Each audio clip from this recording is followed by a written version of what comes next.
Hi, my name is Tiffany Kiefer. This is my persuasive speech.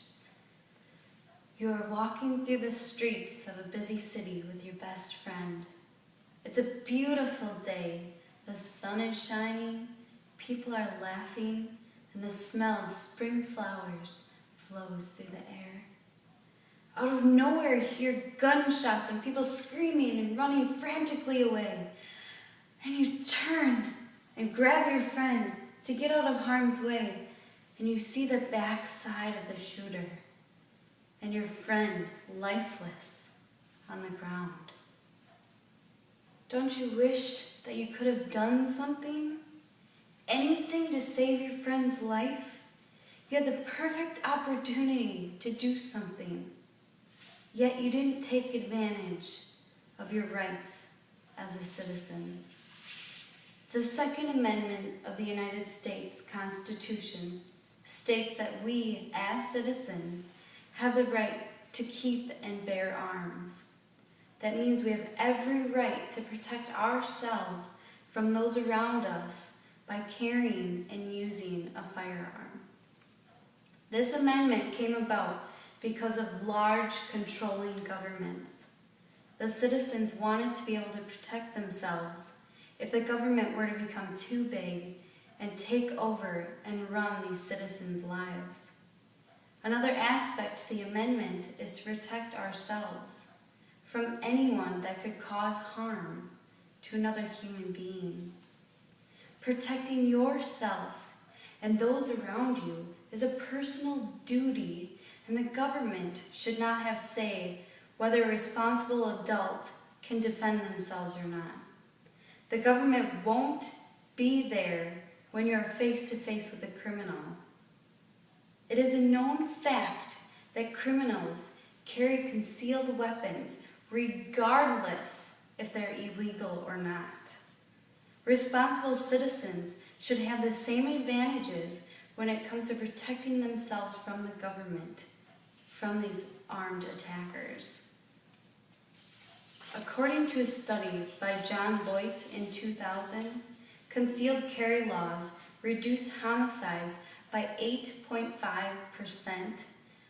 agitated assaults by 7%, rapes by 5%, and robberies by 3%.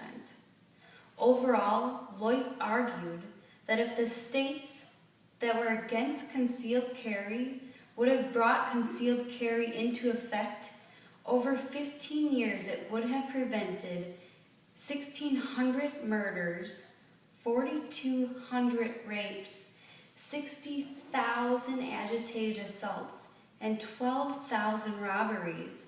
All could have been prevented. Concealed guns are an effective, non-lethal form of self-defense. In 1995, the Journal of Criminal Law and Criminology found that when someone draws a concealed gun for self-defense, the criminal retreats 56% of the time. So could we have prevented the Columbine shooting, the best friend who was shot and killed, or the neighbor who was raped? We don't know for sure, but let's take action individually and together as a nation to prevent future friends and family from losing their lives due to a horrific event.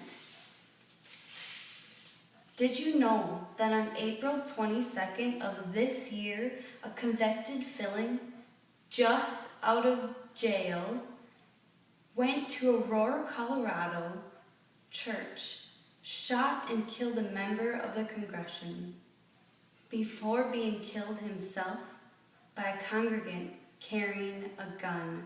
Hallelujah!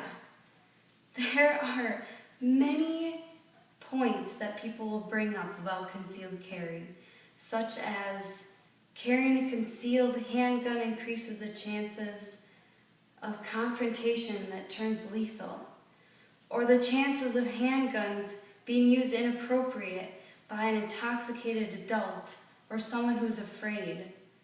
But with those being said, as a valid argument, there are preventable measures out there, such as classes a person can take, or bars can post signs that no carry can be brought into the establishment.